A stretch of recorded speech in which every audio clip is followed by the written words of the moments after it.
రుద్ర మీడియాకు స్వాగతం. Camp office నుంచి అంబేద్కర్ చౌరస్తా వరకు పాదయాత్ర ద్వారా వచ్చేస్తున్నందుకు వారికి బీసీ జాతీయుల తరపు నుంచి, బీసీ సంఘాల తరపు నుంచి స్వాగతం, సుస్వాగతం. అదేవిధంగా కల్వకుర్తి ఎమ్మెల్యే గారికి మరియు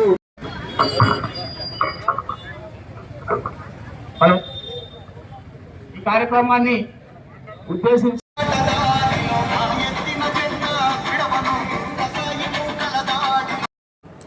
బీసీలకు 42% రిజర్వేషన్ అమలు చేయాలని డిమాండ్ చేస్తూ తెలంగాణ వ్యాప్తంగా శనివారం నిర్వహించిన ధర్నా కార్యక్రమంలో భాగంగా నాగర్ కర్నూలు పట్టణంలో అంబేద్కర్ చౌరస్తాలో కాంగ్రెస్ పార్టీ ఆధ్వర్యంలో ధర్నా నిర్వహించారు. ఈ ధర్నా రాస్తారోకోకు రాష్ట్ర ఎక్సైజ్ టూరిజం శాఖ మంత్రి జూపల్లి కృష్ణారావు, ఎమ్మెల్యే కసిరెడ్డి నారాయణ రెడ్డిలు ముఖ్య అతిథిగా పాల్గొన్నారు. ఈ సందర్భంగా మంత్రి జూపల్లి కసిరెడ్డి మాట్లాడుతూ బీఆర్ఎస్, బీజేపీలు ఉద్దేశపూర్వకంగా బీసీలను అణచివేసేందుకు కుట్ర పన్నాయని, అవకాశం ఉన్న బీసీలకు వారి వాటా వారికి ఇవ్వకుండా నేడు రాహుల్ గాంధీ సూచన అమలు చేసేందుకు కాంగ్రెస్ ప్రభుత్వం, ముఖ్యమంత్రి రేవంత్ రెడ్డి చేస్తున్న ప్రయత్నాలకు విఘాతం కలిగిస్తున్నారని నంగనాచి మాటలు ఆడుతూ తాము కూడా ధర్నా చేస్తామంటూ కాంగ్రెస్ పార్టీని విమర్శిస్తున్నారని అన్నారు. ఈ యొక్క ప్రభావంతో దేశంలో యొక్క మా ఏళ్ళు పెగిలిపోతాయని చెప్పి ఒక భయంతో ఈ రెండు పార్టీలు రాజకీయం చేసి ఈ యొక్క రిజర్వేషన్ అయిపోతుంది. మిత్రులారా, వాస్తవాలు గుర్తించండి. దాదాపుగా 30-40 సంవత్సరాల నుంచి ఇదే విధంగా రోడ్ల మీద ఎక్కడ కూర్చున్నా మాకు అన్యాయం జరుగుతుంది. మాకు పదవులు, మాకు ఉద్యోగాలు, మంచి స్కూల్స్లలో, కాలేజీలలో, యూనివర్సిటీస్లలో మా విద్యార్థులకు రిజర్వేషన్ ఉంటే వాళ్ళు ముందుకు వెళ్తామని చెప్పేసి ఏదైతే భావిస్తూ ఇన్ని రోజుల సంది ఇబ్బంది పడుతున్నారు. మరి రాహుల్ గాంధీ గారు దేశవ్యాప్తంగా తిరిగి అదేవిధంగా తెలంగాణలో కూడా తిరిగినారు, మనకంతా పాదయాత్ర చేస్తారు. ఆ రోజు వారు ఇచ్చినటువంటి పిలుపు, మరి బీసీలు ఎంతమంది ఉన్నారో వాళ్ళకి న్యాయం చేయాల్సిన అవసరం ఉంది. భారతదేశంలో ఒక చట్టం తీసుకొచ్చేసేసి రిజర్వేషన్స్ చేస్తే తప్ప ముందుకు రాదని చెప్పి మాట్లాడితే, మరి ముఖ్యమంత్రి గారు, మన నాయకుడు మరి ముఖ్యమంత్రిగా ఉన్నారు కాబట్టి ఈ బాధ్యతను నేను తీసుకుంటాను అని చెప్పేసి ఆగ్రహవర్ణాలని అందరు మాట్లాడుతున్నా, ఎవరు వారించినా కూడా నేను రాహుల్ గాంధీ గారు చెప్పినది ఇక్కడ ఉన్నటువంటి బీసీలు ఏదైతే కోరుకుంటున్నారో దానికి మద్దతు ఇవ్వడమే కాదు, దీన్ని అమలు చేసి తీస్తామని చెప్పేసి కంకణం కట్టుకొని కులగణన చేయించేసేసి మరి ఎంత సంఖ్య ఉందో దానికి అనుగుణంగా రిజర్వేషన్ తీసుకురావాలని మరి అసెంబ్లీలో మరి ఏకగ్రీవంగా దాన్ని ఆమోదించి అంటే గవర్నర్కు పంపించి ఆ తర్వాత 100% కాంగ్రెస్ పార్టీ రాహుల్ గాంధీ గారి ఆధ్వర్యంలో జనాభా దామాషా లెక్క ప్రకారం ఇప్పటికే మనం గమనిస్తే పుట్టుకతో మనుషులందరూ సమానమే. దశాబ్దాలు కాదు, శతాబ్దాల నుంచి వెనక వేయబడ్డటువంటి కులాలు ఇప్పటికే కొన్ని శతాబ్దాలు ఆ నష్టాన్ని, ఆ బాధను చవి చూడడం జరిగింది. ప్రజాస్వామ్యం వచ్చిన తర్వాత మరి ఇప్పుడైనా వాళ్ళకి న్యాయం జరగాలనేటువంటి పెద్ద మనసుతోటి రాహుల్ గాంధీ గారు ఇచ్చిన పిలుపు మేరకు కామారెడ్డి డిక్లరేషన్లో చెప్పినటువంటి ఎన్నికల సందర్భంలో చెప్పిన మేరకు ఈ యొక్క 42% రిజర్వేషన్ కల్పించాలనేటువంటి కృత నిశ్చయంతో గౌరవ ముఖ్యమంత్రి రేవంత్ రెడ్డి గారి ఆధ్వర్యాన పద్ధతి ప్రకారం చేయాలని ఈరోజు ఈ ప్రభుత్వం కనపడతా ఉన్నారు. వాళ్ళే వాళ్ళ పార్టీకి సంబంధించినటువంటి వాళ్ళు వాళ్ళ నాయకులు పురపాయిస్తే కోర్టుల కేసు వేసి కాదు ఈ బీసీ రిజర్వేషన్ శాతం ఇయ్యొద్దని కోర్టుల కేసు వేయించి కోర్టు ద్వారా స్టే రావడం జరిగింది. సో దానిపైన మళ్ళీ హైకోర్టు, సుప్రీంకోర్టు కూడా వెళ్ళిన తర్వాత కూడా అదే అడ్డంకి వచ్చింది. ఇది కారణం ఏంటి? దీనికి ఇంతకుముందు కలవకుర్తిలో నాయకుడు మాట్లాడుతూ, ఇక పేరు చెప్పడం బాగుంటుంది కానీ మాట్లాడుతూ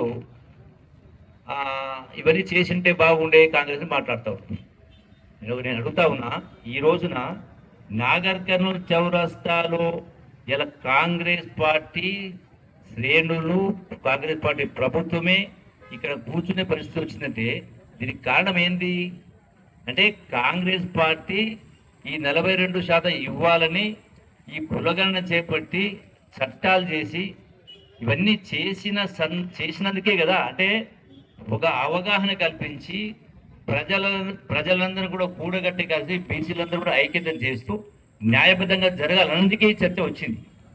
నేను అడుగుతా ఉన్నా ఇవాళ బీఆర్ఎస్ నాయకులు, 10 సంవత్సరాలు పరిపాలించినటువంటి బీఆర్ఎస్ పార్టీ, ఇది కూడా మా మిత్రుడు దండనరసింహ చెప్పినట్టుగా వచ్చిన సందర్భంలో ఆనాడు కేసీఆర్ 10 సంవత్సరాల క్రితం అదేది సమగ్ర కుటుంబ సర్వే చేసి కులగణన చేయలే.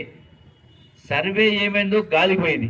సర్వే రిపోర్టు శాసనసభలు పెట్టలే, ఎక్కడ కూడా దాన్ని డిక్లేర్ చేయలే, ఇక్కడ పబ్లిష్ చేయలే, అది గాలి కలిసిపోయింది.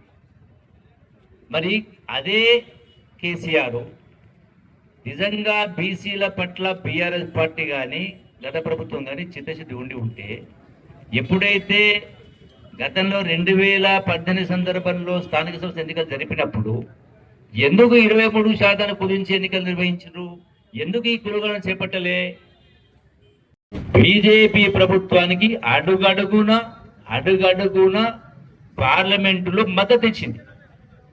అది సందర్భం ఏంటి? నోట్ల రద్దు సందర్భంలో ఆనాడు కేసీఆర్ మద్దతు ప్రకటించింది బీజేపీ. జిఎస్టీ చట్టం తెచ్చినప్పుడు కూడా మద్దతు పలికిండు.